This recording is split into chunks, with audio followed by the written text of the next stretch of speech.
नमस्कार दर्शक मित्रों, आस्था मैगजीन.न्यूज में मैं रेणुका पांगरकर आप सबका स्वागत करती हूं। तो चलिए बढ़ते हैं आज के समाचार की ओर। रेलवे के निजीकरण का कोई सवाल ही नहीं, सारी बातें काल्पनिक, संसद में बोले अश्विन वैष्णव।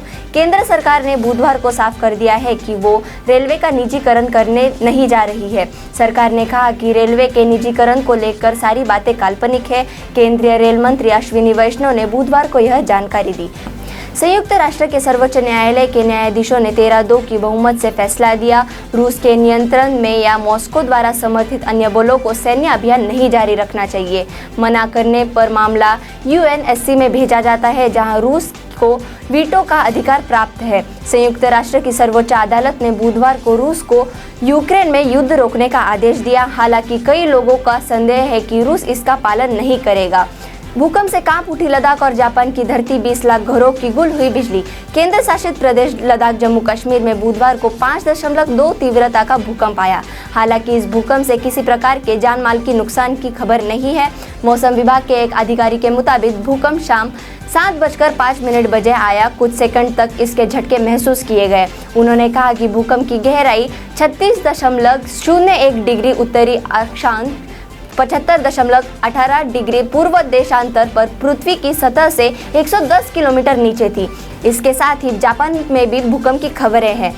सोना नहीं शहर बना रहा है लोगों को अमीर, महंगाई बिगाड़ रही है गरीबों का खेल। देश में अमीरों की संपत्ति में जहां तेजी से इजाफा हुआ है, वहीं गरीब और गरीब हुआ है। हालांकि एनएसओ द्वारा जारी 2018 के आंकड़ों के अनुसार वर्ष 2012 से 2018 के बीच अमीर और गरीब सबकी संपत्ति में गिरावट आई है। लेकिन विभिन्न माध्यमों के सार्वजनिक आंकड़ों से इनकी तुलना करें तो इस अवधि में अमीरों की संपत्ति करीब 2 गुना बढ़ी है। जीवन के विभिन्न रंगों से कटुता को खत्म करते हुए मित्रता को प्रकट करने का त्योहार होली। होली पर्व में रंगों का आना ईश्वर की मान्यता पर आधारित है। मान्यता है कि होली को रंगों का त्योहार मनाना भगवान कृष्ण के समय से शुरू हुआ। भगवान कृष्ण प्रेम के प्रतीक माने जाते हैं। श्री कृष्ण मथुरा में रंगों के साथ होली मनाते थे और उसके बाद ही होली का त्योहार रंगों के त्योहार के रूप में मनाया जाने लगा। वह वृंदावन और गोकुल में अपने दोस्तों के साथ होली खेलते थे। धीरे धीरे इस त्योहार ने एक सामुदायिक कार्यक्रम का रूप ले लिया। यही वजह है कि आज भी वृंदावन में होली का उत्सव बेजोड़ है। चीन में फिर हुआ कोरोना विस्फोट, 5 बड़े शहरों में लगाया गया सख्त लॉकडाउन। पूरी दुनिया को लॉकडाउन कर देने वाला कोरोना का कहर थमता नहीं दिख रहा है। चीन में एक बार फिर से कोरोना विस्फोट की खबर आ रही है। कोरोना की बढ़ती रफ्तार को देखते हुए चीन के 5 बड़े शहरों को पूरी तरह से लॉकडाउन कर दिया है। 9 मार्च को चीन में कोरोना के कुल एक्टिव केसों की संख्या मात्र 528 थी, जो 10 मार्च को बढ़कर 555 हो गई। इसके बाद 11 मार्च को कोरोना संक्रमितों की संख्या बढ़कर 588 हो गई। इसके बाद 12 मार्च को कोरोना संक्रमितों की संख्या बढ़कर 1938 हो गई। एक बार फिर धमाके से दहला बलोचिस्तान, 4 सैनिकों की मौत, 10 घायल। पाकिस्तान में बलोचिस्तान का सेबी जिला एक बार फिर से जबरदस्त फियादीन हमले से दहल उठा है। इस धमाके में 4 सैनिकों की मौत हो गई और 10 गंभीर रूप से घायल हो गए हैं। हमलावर की पहचान इस्लामिक स्टेट खुरासन के अब्दुल रहमान अल बकिस्तानी के रूप में हुई है। कई देशों में कोरोना के बढ़ते संक्रमण को देखते हुए अंतर्राष्ट्रीय उड़ानों को खोलने को लेकर सरकार हुई सतर्क। यूरोप और दक्षिण पूर्व एशिया के कई देशों में कोरोना के बढ़ते संक्रमण को देखते हुए सरकार अंतर्राष्ट्रीय उड़ानों को पूरी तरह से खोलने को लेकर पूरी सतर्क है। सरकार ने 24 मार्च से सभी अंतर्राष्ट्रीय उड़ानें खोलने का ऐलान किया है। मंगलवार को स्वास्थ्य मंत्री मनसुख मांडविया ने एक उच्च स्तरीय बैठक में हालात की समीक्षा की। दक्षिण पूर्व एशिया और यूरोप के कई देशों में तेजी से बढ़ रहा है कोरोना का संक्रमण। दरअसल चीन, दक्षिण कोरिया, जापान और पूर्वी एशिया के अन्य देशों के साथ साथ यूरोप के कई देशों में कोरोना के मामले तेजी से बढ़ रहे हैं। मौसम विभाग का हीटवेव अलर्ट, दक्षिणी हवाओं से बदला मौसम, झुलसाने लगी गर्मी। मौसम विभाग के मुताबिक मध्य भारत में मार्च में हीटवेव आई है, क्योंकि आमतौर पर मार्च में इस समय के आसपास यहाँ का तापमान ज़्यादा ही होता है। यह दक्षिणी छोर से आने वाली हवाओं के कारण है। मौसम विभाग ने कहा कि स्थिति बदल रही है और उम्मीद है कि गुरुवार से गर्म हवा की तीव्रता कम होगी और तापमान में धीरे धीरे गिरावट आएगी। यूक्रेन संकट से भारत, थाईलैंड जैसे कच्चे तेल के आयातक सबसे अधिक प्रभावित होंगे। रूस यूक्रेन युद्ध से एशिया प्रशांत के देशों में भारत और थाईलैंड जैसे कच्चे तेल के बड़े आयातक सबसे अधिक प्रभावित होंगे।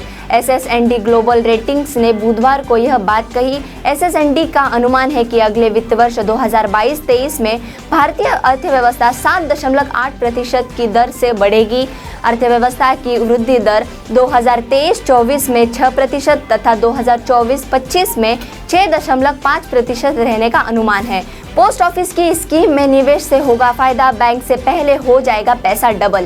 पोस्ट ऑफिस का एक स्कीम ऐसा है जिसमें आप अगर निवेश करते हैं तो रिस्क कम है, इसमें रिटर्न भी शानदार मिलता है। पोस्ट ऑफिस की इस सेविंग स्कीम में निवेश करते हैं तो वे डबल हो जाएगा। इस सेविंग स्कीम का नाम है किसान विकास पत्र, जिसमें रिस्क 0 है और बेहतर रिटर्न भी मिलता है। ये स्कीम छोटी बचत करने वालों के लिए एक बेहतरीन विकल्प है। रूस से छीनी मेजबानी, अब चेन्नई में होगा चेस ओलंपियाड। यूक्रेन पर हमले का असर खेल और इससे जुड़ी गतिविधियों पर भी पड़ रहा है। हमले के कारण रूस से 44वां शतरंज ओलंपियाड की मेजबानी छीन ली गई है और अब इस वैश्विक टूर्नामेंट का आयोजन इस साल चेन्नई में होगा। वर्ष 2013 में विश्व चैंपियनशिप के आयोजन के बाद यह दूसरा बड़ा वैश्विक शतरंज टूर्नामेंट है जो भारत की मेजबानी में आयोजित किया जाएगा। अमेरिका समेत 6 देशों ने बुलाई UNSC की आपातकालीन बैठक। यूक्रेन पर चर्चा के लिए गुरुवार को संयुक्त राष्ट्र सुरक्षा परिषद की आपातकालीन बैठक बुलाई गई। आज दोपहर 3 बजे यह बैठक होगी जिसमें यूक्रेन में मानवीय स्थिति पर चर्चा की जाएगी। बैठक को America, Britain, France, Albania, Ireland और नॉर्वे ने बुलाया है। बता दें कि रूस और यूक्रेन के बीच जंग को 21 दिन बीत चुके हैं और अभी भी स्थिति कुछ ठीक होती नहीं दिख रही है। हालांकि इतने दिनों में जारी युद्ध को रोकने के लिए अब तक हुई वार्ताओं के विफल रहने के बाद कल रूस और यूक्रेन ने कुछ ऐसे संकेत दिए कि दोनों पक्षों के बीच किसी समझौते पर पहुंचने के आसार दिखने लगे हैं। कश्मीर फाइल्स की 5 दिन में बम्पर कमाई, विवेक ने दर्शकों को किया धन्यवाद।